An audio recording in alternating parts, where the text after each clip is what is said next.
વાવ થરાદ વિસ્તારમાં નર્મદા મુખ્ય કેનાલના પાણી મુદ્દે મહત્વપૂર્ણ રજૂઆત કરવામાં આવી છે। બનાસકાંઠા કિસાન કોંગ્રેસના ચેરમેન દ્વારા રાજ્યના મુખ્યમંત્રી ભૂપેન્દ્ર પટેલને પત્ર લખવામાં આવ્યો છે।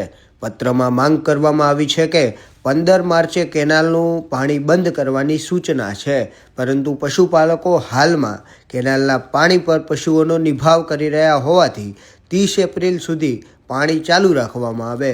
પશુપાલકોના હિતને ધ્યાનમાં રાખી યોગ્ય નિર્ણય લેવામાં આવે તેવી રજૂઆત કરવામાં આવી છે। ચોમાસે પણ નુકસાન હતું। રાજ્ય સરકારના મુખ્યમંત્રી, આ વિસ્તારના માનનીય મંત્રીશ્રી અને માનનીય વિધાનસભાના અધ્યક્ષશ્રી, આપ સૌને ખેડૂતોની વેદનાને વાચા આપવા માટે વિનંતી કરું છું કે સમગ્ર વિસ્તારમાં કાપણી હજુ મહિના પછી શરૂ થવાની છે। જીરાની તમામ ખેડૂતો ખેતરોમાં રહેશે, પશુધન લઈને ખેતરોમાં રહેશે, એટલે ખેતરોમાં જમીનમાં સ્તરમાં પાણી નથી, પાણીની મુસીબત છે।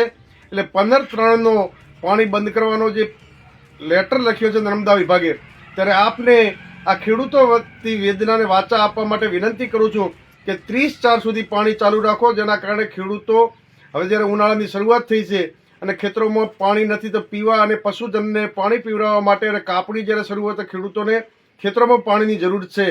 એટલે મહેરબાની કરીને 30/4 સુધી પાણી રાખો। કુદરતની દયાથી નર્મદા ડેમમાં ઘણું બધું પાણી છે, તો ખેડૂતોને તમે મદદરૂપી 30/4 સુધી પાણી ચાલુ રાખો એવી સરકારશ્રીને વિનંતી કરું છું।